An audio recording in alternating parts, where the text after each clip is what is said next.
इंशाल्लाह कल मैं आपके साथ माइक्रो का जो लास्ट चैप्टर है वो शुरू करूंगा, जो मुझे उम्मीद है आपके साथ थर्सडे को खत्म कर लूंगा। एंड थर्सडे को ही मेरी कोशिश है मैं आप लोगों के साथ लेबर मार्केट्स के एसेस कर दूं, सो दैट मंडे या ट्यूसडे में से किसी एक दिन आपका टेस्ट होगा। ठीक है, लेट्स सी कौन सा दिन है, मैं डिसाइड करूंगा थर्सडे को इंशाल्लाह। हाँ क्यों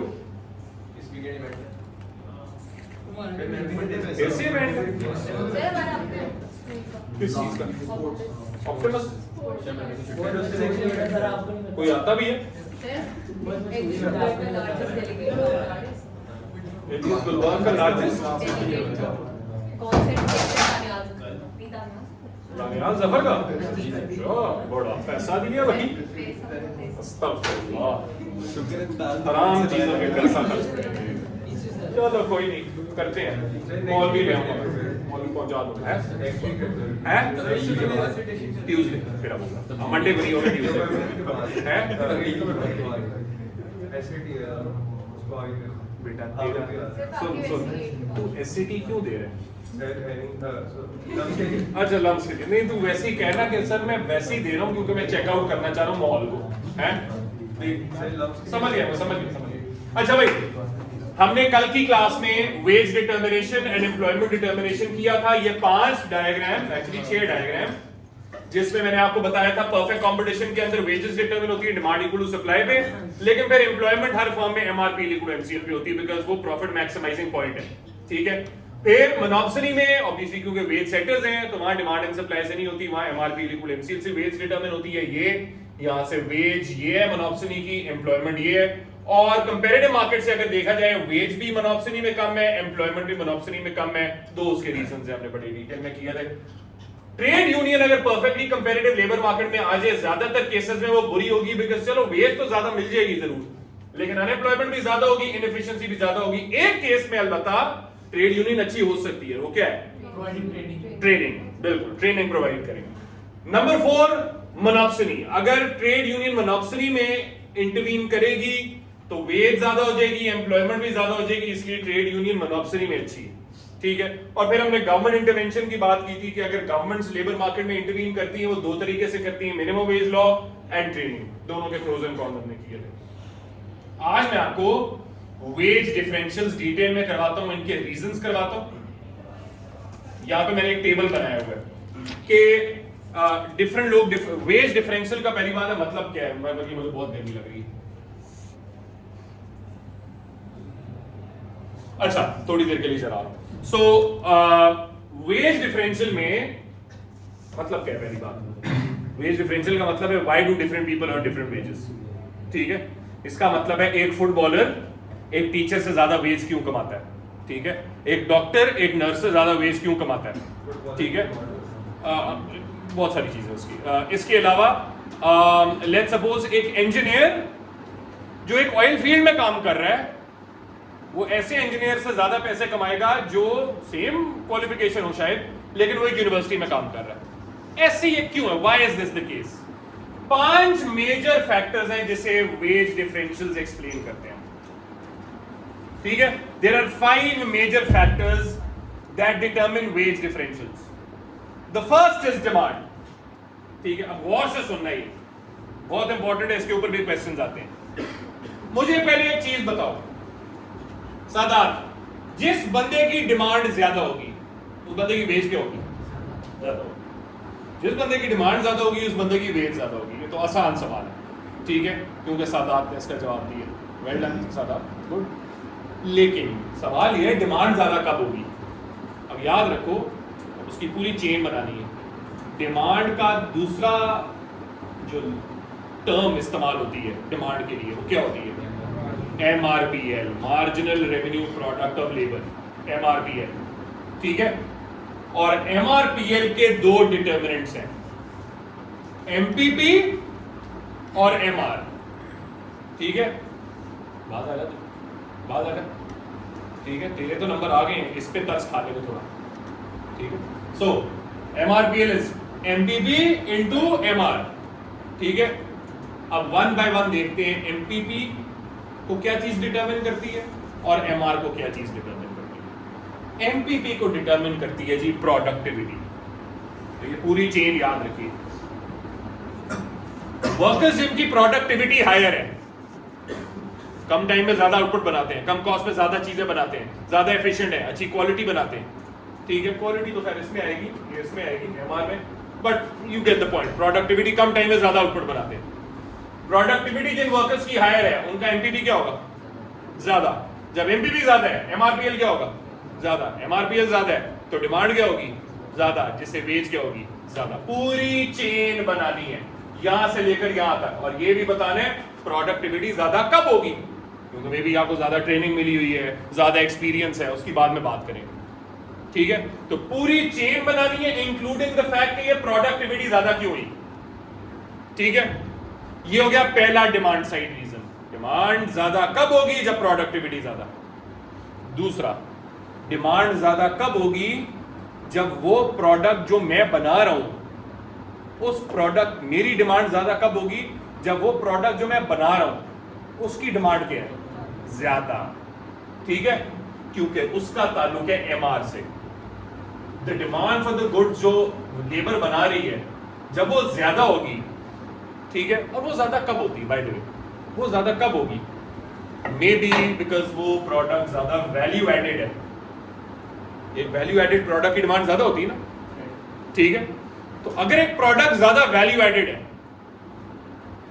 ज्यादा अच्छी क्वालिटी है, ठीक है, और भी बहुत सारे फैक्टर्स हो सकते हैं डिमांड के, लेकिन खास तौर पे लेबर से दो चीजें रिलेटेड है, क्वालिटी एंड वैल्यू एडेडनेस। अगर एक प्रोडक्ट ज्यादा वैल्यू एडेड है, अच्छी क्वालिटी है, तो इसका मतलब है उस प्रोडक्ट की डिमांड ज्यादा होगी, डिमांड ज्यादा होगी तो एमआर ज्यादा होगा, एमआर ज्यादा होगा, एमआरपीएल ज्यादा होगा, एमआरपीएल ज्यादा है, डिमांड फॉर लेबर ज्यादा है, जिससे वेज क्या होगी? ज्यादा। पूरी चेन बनानी है, और ये डिमांड की बात मैंने यहां पे रेड में लिखा हुआ है। ये डिमांड ज्यादा क्यों होगी प्रोडक्ट की? क्योंकि ज्यादा वैल्यू एडेड प्रोडक्ट है या ऑब्वियसली अच्छी क्वालिटी का प्रोडक्ट है। समझ आई? सो डिमांड साइड फैक्टर्स दो हैं, productivity and demand for the product that the workers are producing. ये डिमांड साइड फैक्टर्स हैं, दोनों को एक्सप्लेन करना है। तो अब जो जिस तरह फुटबॉलर्स की बात कर रहे थे, फुटबॉलर्स क्या प्रोडक्टिविटी तो इसकी शायद इतनी नहीं है, लेकिन जो फुटबॉलर्स है, दे ऑफर देयर फर्म्स और their employers a higher MR, because उनके प्रोडक्ट की डिमांड बहुत ज्यादा है। ठीक है, उनके प्रोडक्ट के ऊपर लोग खर्चा ज्यादा करना चाहते हैं। ठीक है, वैल्यू एडेड प्रोडक्ट है वो, सर्विस जो दे रहे हैं फुटबॉलर्स, उसकी वजह से उनकी जो एमआर है बहुत ज्यादा है, एमआरपीएल बहुत ज्यादा है, डिमांड बहुत ज्यादा होती है, तो वेज बहुत ज्यादा होती है। ठीक है, ये हो गए जी पहला फैक्टर, डिमांड साइड फैक्टर, जिसके दो फर्दर हमने कॉजेस पढ़े। ठीक है, अगली चीज सप्लाई साइड फैक्टर्स। मरियम, जिस वर्कर की सप्लाई ज्यादा है उसकी वेज क्या होगी? उसकी वेज क्या होगी? कम होगी। बिल्कुल, जब सप्लाई आपकी ज्यादा होती है तो वेज कम होती है। तो जिन वर्कर्स की सप्लाई कम है उनकी वेज क्या होती है? तो फुटबॉलर्स भी उसमें आते हैं, हर बंदा फुटबॉलर तो नहीं बन सकता। ठीक है, तो इस वजह से उनकी सप्लाई कम होती है। ठीक है, सो दैट मीन्स उनकी वेज ज्यादा है। लेकिन अब सप्लाई कम क्यों होती है? किन वर्कर्स की सप्लाई कम होती है? यहाँ पे मैंने उनके भी फैक्टर्स लिखे हुए हैं, उनके भी एग्जांपल्स लिखी हैं। Number 1, experience workers.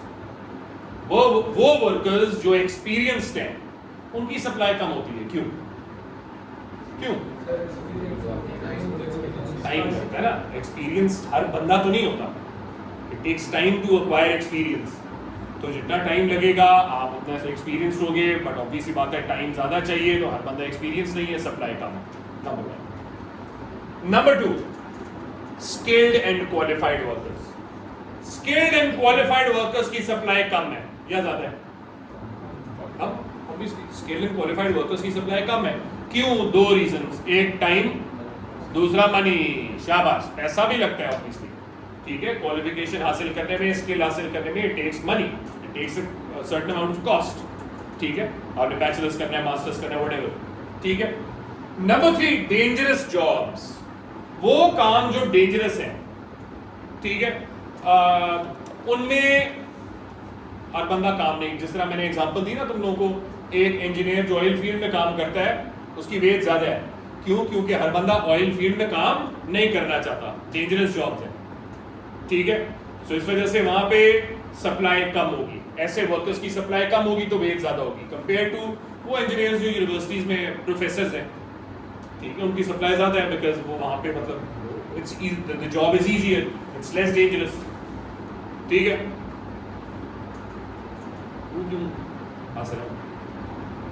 Number 4, job satisfaction. जिन जॉब्स में सेटिस्फैक्शन ज्यादा है वहां पे वेज क्या होती है? जॉब सेटिस्फैक्शन जब ज्यादा, मेरी अगेन स्पेसिफिक इंडिविजुअल से रिलेटेड नहीं, जॉब से रिलेटेड, तो टीचिंग में जॉब सेटिस्फैक्शन रिलेटिवली हायर होती है, ठीक है। तो इसलिए वहां पे क्योंकि ज्यादा लोग, this is specially true for teachers of early years, जो स्टूडेंट्स होते हैं, नहीं आर्टिस्ट की जॉब सेटिस्फैक्शन ज्यादा होगी, हाँ, लेकिन आर्टिस्ट कम कमाते हैं और हाँ नए आर्टिस्ट, क्योंकि उनकी उतनी ज़्यादा एक्सपीरियंस और स्किल नहीं होता, तो वो फिर और चीज़ें आ जाती ना। बट जिन जॉब्स में जॉब सेटिस्फैक्शन ज़्यादा है, अब नर्सेज की कई लोग कहते हैं कि नर्सिंग में जॉब सेटिस्फैक्शन हायर होती है, लोअर जो बच्चों को पढ़ाने की जॉब सेटिस्फैक्शन लोग कहते हैं ज़्यादा होती है, दैट मीन्स वहाँ पे सप्लाई ज़्यादा होती है तो वेजेस कम होती है, ठीक है। सो जॉब सेटिस्फैक्शन ज़्यादा होने का मतलब है सप्लाई ज़्यादा होगी जिससे वेज कम होगी। अब यहाँ पे मैंने डायग्राम एंड पे बनाया हुआ है स्किल्ड एंड अनस्किल्ड वर्कर्स का, ठीक है। याद रखें ये ब्लैक में डायग्राम बनाए हुए अनस्किल्ड वर्कर्स की डिमांड एंड सप्लाई, वो अनस्किल्ड यूएस अनस्किल्ड वर्कर्स की वेजेस हैं, ठीक है। स्किल्ड वर्कर्स की डिमांड ज्यादा होती है ग्रीन में, क्यों? प्रोडक्टिविटी हायर, एनपीपी हायर, दूसरा उनका प्रोडक्ट जो स्किल्ड वर्कर्स बनाते हैं उनके प्रोडक्ट की वैल्यू एडेडनेस क्या होती है? हायर या लोअर? हायर। तो दैट मींस उनका एमआरपी ज्यादा होता है, एनपीपी भी ज्यादा, एमआरपी ज्यादा, तो एमआरपीएल ज्यादा होगा, डिमांड ज्यादा होगी। दूसरा स्किल्ड वर्कर्स की सप्लाई क्या होती है? कम होती है, बिकॉज हर बंदा स्किल्ड हो नहीं सकता, क्यों? टाइम लगता है, cost of qualification, COQ cost of qualification, ठीक है, जिसकी वजह से उनकी सप्लाई कम होती है। That means skilled workers earn a higher wage because their demand is higher and their supply is lower. ये इंपॉर्टेंट डायग्राम है, आपको आना चाहिए, समझ आई? समझ आई, ठीक है। नंबर 3, तीसरा factor, perfect versus imperfect markets. Zainab, किन मार्केट्स में वेजेस ज्यादा होती हैं? जिनमें कंपटीशन ज्यादा है या जिनमें कंपटीशन कम है? फर्म्स में है जिनमें कंपटीशन ज्यादा है, ज़ैनब ज्यादा का, मुझे लगा तुमने कहा कम, ज्यादा, क्योंकि जितनी कंपटीशन ज्यादा होगा उतने ही आपकी firms are competing for new workers, ठीक है। तो जब नए वर्कर्स के लिए आप कंपीट कर रहे हो तो ऑब्वियसली बात है वेजेस आप ज्यादा ही दोगे। लेकिन मोनोपोली, और ये तो डायग्राम भी हमने की है अभी थोड़ी देर पहले, मोनोपोली में वेज कम होती है और कंपैरेटिव मार्केट में वेज ज्यादा होती है, क्योंकि मोनोपोली में एक्सप्लॉयटेटिव पावर भी ज्यादा है और दूसरे एफिशिएंसी भी नहीं है, जबकि जितनी कंपैरेटिव मार्केट होगी एक्सप्लॉयटेटिव पावर उतनी कम होगी, एफिशिएंसी उतनी ज्यादा होगी, क्योंकि परफेक्ट कंपटीशन तो दुनिया में कहीं नहीं है, ठीक है। लेकिन हम ये कहते हैं कि अच्छा चलो परफेक्ट कंपटीशन नहीं है तो जितनी कंपैरेटिव लेबर मार्केट है वेज उतनी ज्यादा होगी और एम्प्लॉयमेंट भी उतनी ज्यादा होगी, ठीक है, straightforward. Number 3। Number 4, trade union. Trade union जिन मार्केट्स में होती है, जिन वर्कर्स को ट्रेड यूनियन रिप्रेजेंट कर रही है, उन वर्कर्स की वेजेस क्या होती है? ठीक है, ऑब्वियस सी बात है, उनकी चाहे वो परफेक्ट में है चाहे इम्परफेक्ट में, वेजेस ज्यादा होंगे, ठीक है। लेकिन आप परफेक्ट में वो अच्छी नहीं होती बिकॉज अनएम्प्लॉयमेंट भी ज्यादा होती है, जबकि मोनोपोली में वेजेस भी ज्यादा, एम्प्लॉयमेंट भी ज्यादा। Number 5, government intervention. जिन मार्केट्स में गवर्नमेंट इंटरफेयर कर रही है, इंटरवीन कर रही है, वहां पे वेजेस क्या होंगी? ज्यादा। 2 तरीके से, क्या क्या तरीके? मिनिमम वेज एंड ट्रेड, जबरदस्त, ठीक है जी। ये 5 मेजर रीजंस, ये 2 और मैंने लिखे हुए। डिस्क्रिमिनेशन, क्या होती है डिस्क्रिमिनेशन?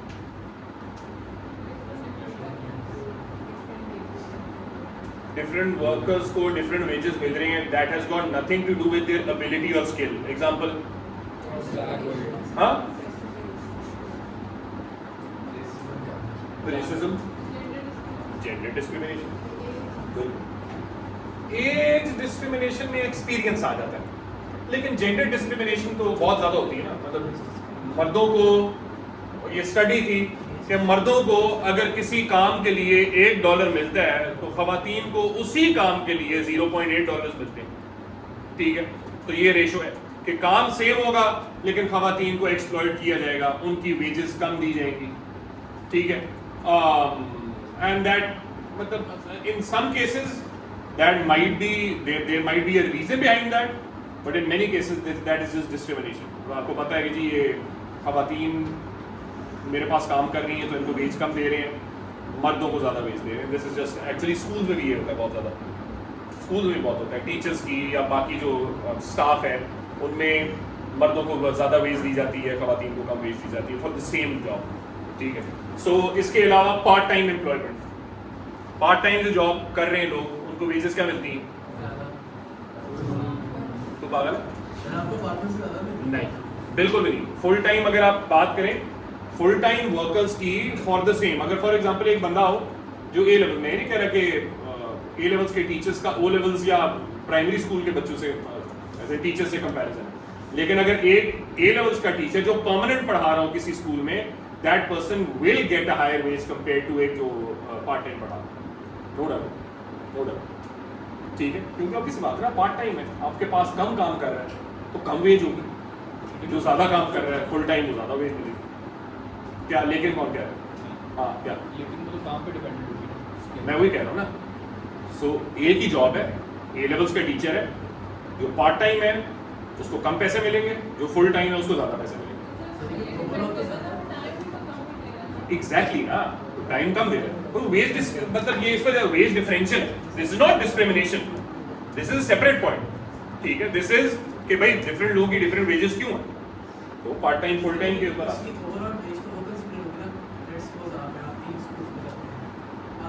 नहीं, एक जगह we talking about one institution, तो एक इंस्टीट्यूशन में ओवरऑल तो सैलरी डिफरेंट होगी ना, लेकिन एक इंस्टीट्यूशन में the full time person will be earning a higher income, higher wage, higher salary, जो भी कह रहे हो कंपेयर टू पार्ट टाइम। है क्या कह रहे हैं? बोलने की कोशिश कर रहे थे लेकिन मेरे से डर गए, अच्छी बात, डरा कर मेरे से। हाँ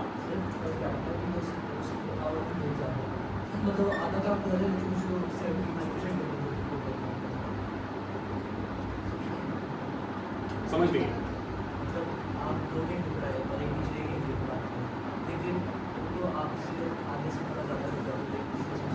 ये भी दिस इज, हाँ कह सकते हैं, but that is related to वो पहले वाले डिमांड एंड सप्लाई में भी एक टीचर है जो दूसरे टीचर से ज्यादा स्किल्ड है, उसकी क्वालिफिकेशन बाहर से है या उसकी क्वालिफिकेशन हायर है, पीएचडी ग्रेजुएट है, उसको ज्यादा पैसे मिल रहे हैं, वो तो डिफरेंट है, ये डिफरेंट है। ये क्वालिफिकेशन वगैरह सब कुछ सिमिलर है, सेट्रिस पैरेबस ना, सब कुछ सिमिलर है, बस एक बंदा पार्ट टाइम है, एक बंदा फुल टाइम। ठीक है, अच्छा जी, आखिरी चीज, what is economic rent? Economic rent पे आते हैं अभी 2 मिनट में। उससे पहले मैं आपको यह बता दूं इकोनॉमिक रेंट निकालते कैसे। इकोनॉमिक रेंट निकालने के लिए आपको करंट अर्निंग्स और ट्रांसफर अर्निंग्स चाहिए। करंट अर्निंग्स क्या होती हैं और ट्रांसफर अर्निंग्स क्या होती हैं?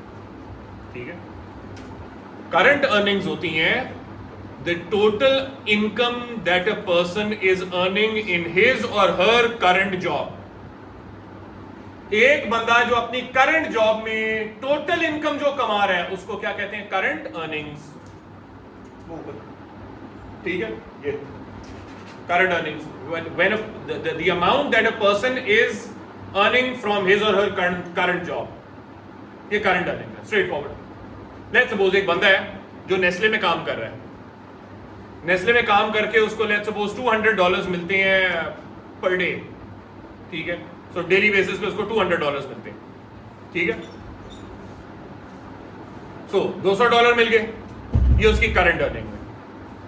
ठीक है, फिर आते हैं ट्रांसफर अर्निंग्स पे, बहुत जरूरी। ट्रांसफर अर्निंग्स क्या होती हैं? ट्रांसफर अर्निंग्स होती हैं the minimum payment needed for a person to stay in his or her current job? कितना मिनिमम पैसा चाहिए उस बंदे को इस जॉब में रहने के लिए, रखने के लिए? चेंज नहीं करेगा वो job.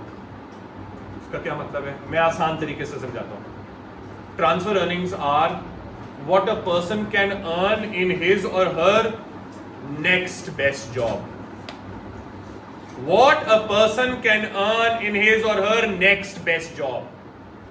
That is the minimum that is needed for that person to stay in his or her current job. क्या मतलब? मैंने अभी कहा एक बंदा नेस्ले में $200 कमाता है, कोक इसको ऑफर करते हैं $180 कि यार हमारे पास आकर काम करो, हम तुम्हें $180 देंगे। मुझे बताओ, अगर नेस्ले इसकी वेज को 180 पे ले जाता है, क्या ये नेस्ले छोड़ेगा या नेस्ले में रहेगा? नेस्ले में रहेगा, क्योंकि इंसेंटिव कोई नहीं, बाकी सेट्रिस पैरेबल्स, बाकी सब कुछ सेम है, कोई कॉस्ट शॉस्ट नहीं, ठीक है। लेकिन वही बात है, $200 वो नेस्ले में कमा रहा है, $180 की ऑफर कोक करता है। तो ट्रांसफर अर्निंग्स क्या है? The minimum payment needed for him to stay in this current job. तो कितने मिनिमम पेमेंट की जरूरत है कि वो नेस्ले में ही रहेगा? $180, क्योंकि वो उसको सेकंड बेस्ट जॉब ऑफर से मिल रहे हैं, विच इज कोक। ये ट्रांसफर अर्निंग्स होगी। What is economic rent? The difference between it. Economic rent is simply the difference between the two. Current earnings minus transfer earnings. तो क्या है economic rent इस बंदे का नेस्ले में काम करने का? 0। और नहीं हो, $200 तो कमा रहे हो, $180 वो कमा सकता था कोक में। तो क्या है इकोनॉमिक रेंट? $20। अब सादात पूछ सकता है कि सर इकोनॉमिक रेंट नेगेटिव में हो सकता है कभी? इसका क्या जवाब है?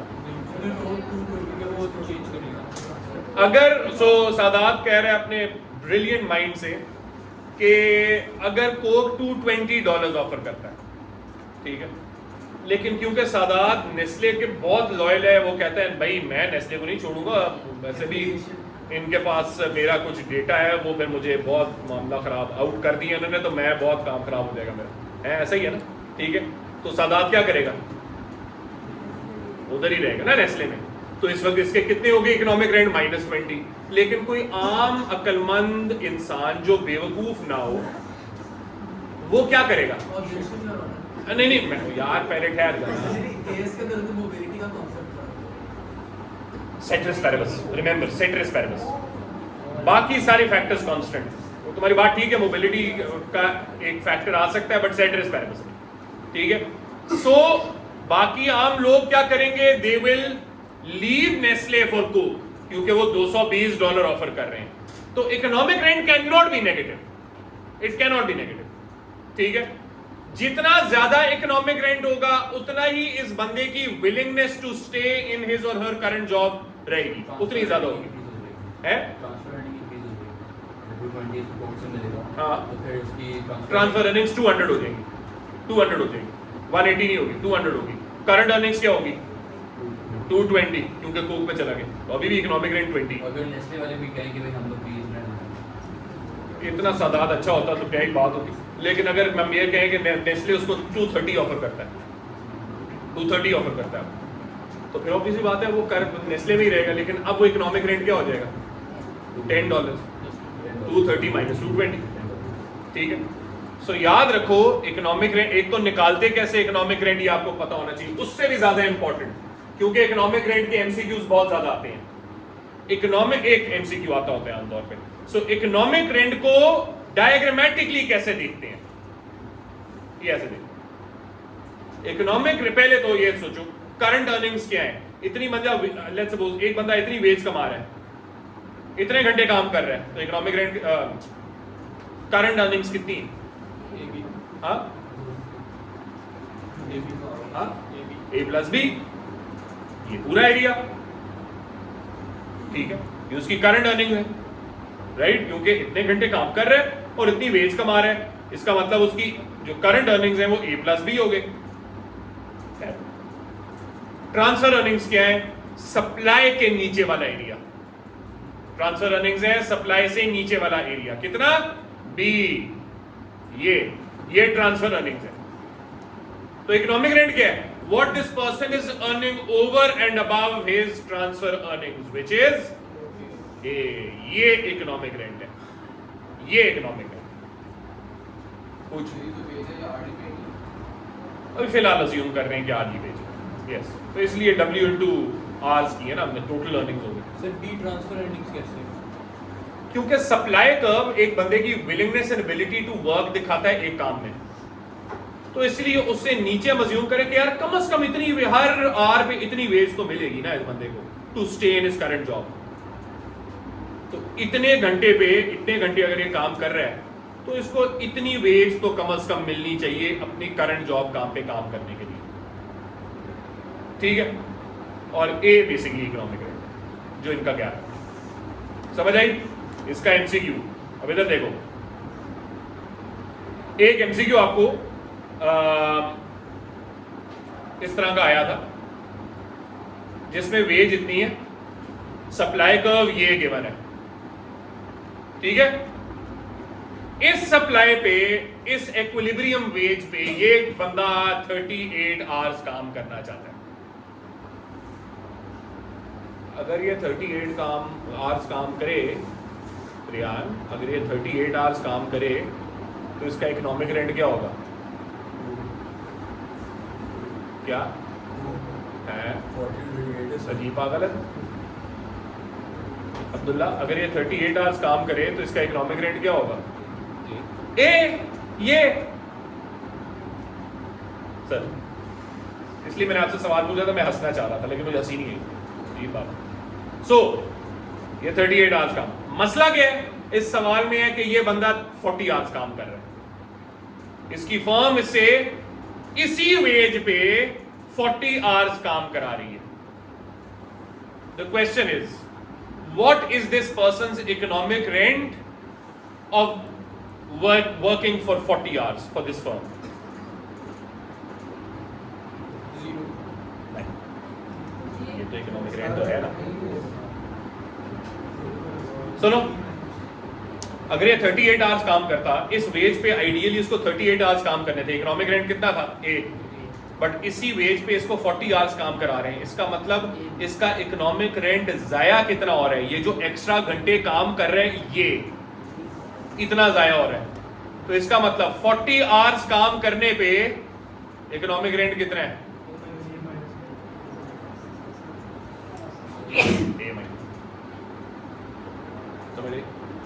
मेरे मुंह पे ही कर दो। अभी आपने बोला सप्लाई के ऊपर जो एरिया, सप्लाई के ऊपर वेज से नीचे इकोनॉमिक रेंट है, तो मैं वही कह रहा हूं ना, अगर 38 आवर्स काम करता तो इकोनॉमिक रेंट यही होता। वो 2 घंटे और काम कर रहा है ना, इसका मतलब इतना इकोनॉमिक रेंट जाया हो रहा है उसका, ठीक है, कि मतलब वेज मिल नहीं रही उसको बट काम आप फिर भी कराई जा रहे हो। वरना उसका इकोनॉमिक रेंट अगर लेट्स सपोज 40 घंटे काम कराते तो फिर उसको आपको इतनी वेज देनी चाहिए थी ना ये, तो फिर ये पूरा इकोनॉमिक रेंट होता, राइट। मसला ये वेज भी इतने दे रहे हो, घंटे भी एक्स्ट्रा काम इस पे करा रहे हो, इसका मतलब ये जो एरिया ना जो है तो अभी भी सप्लाई के नीचे ही, बट द प्रॉब्लम है ये वेज से ऊपर चला गया। क्यों? क्योंकि इतना घंटा काम करा रहे हो बगैर पैसे दिए, ये इकोनॉमिक रेंट में से माइनस होगा। समझ आई? क्लियर हो गया? ये है जी आपका पूरा चैप्टर। हमने पढ़ा सप्लाई ऑफ लेबर पहले, फिर हमने पढ़ा डिमांड फॉर लेबर MRPL, ठीक है, फिर हमने पढ़ा वेज डिटर्मिनेशन 5 तरह की गवर्नमेंट इंक्लूडेड, फिर हमने वेज डिफरेंशियल्स पढ़े। कोई मसला? तेरा कोई सवाल था क्या? कौन सा डायग्राम? ये वाला डायग्राम समझ नहीं है? इस पे देखना मेरा बच्चा, इकोनॉमिक रेंट क्या होता है? The area between wage and supply, ये इकोनॉमिक रेंट है। प्रॉब्लम ये इकोनॉमिक रेंट है 38 आवर्स काम करने का, लेकिन ये 40 घंटे काम कर रहा है, मतलब 2 घंटे आप ज्यादा काम करा रहे हो और वेज ज्यादा दे नहीं रहे, वेज उतनी दे रहे हो। इसका मतलब इसका इकोनॉमिक रेंट जाया होगा ना। क्यों जाया होगा? बिकॉज आप उससे एक्स्ट्रा काम करा रहे हो जबकि वेज उतनी नहीं दे रहे। सो ये बेसिकली एक सॉर्ट ऑफ आपका एक जो आपकी ट्रांसफर अर्निंग्स है ना, ट्रांसफर अर्निंग्स ज्यादा हो रही है कि this person's willingness to leave this job थोड़ी बढ़ जाएगी। इसीलिए इकोनॉमिक रेंट क्या होगा, ये जो एक्स्ट्रा घंटे काम करा रहे हो आप, इसकी वजह से जो वेज एक्स्ट्रा नहीं दे रहे, कितनी वेज एक्स्ट्रा नहीं दे रहे, इतनी नहीं दे रहे ना, इसका मतलब ये आप फॉरगो कर रहे हो, राइट।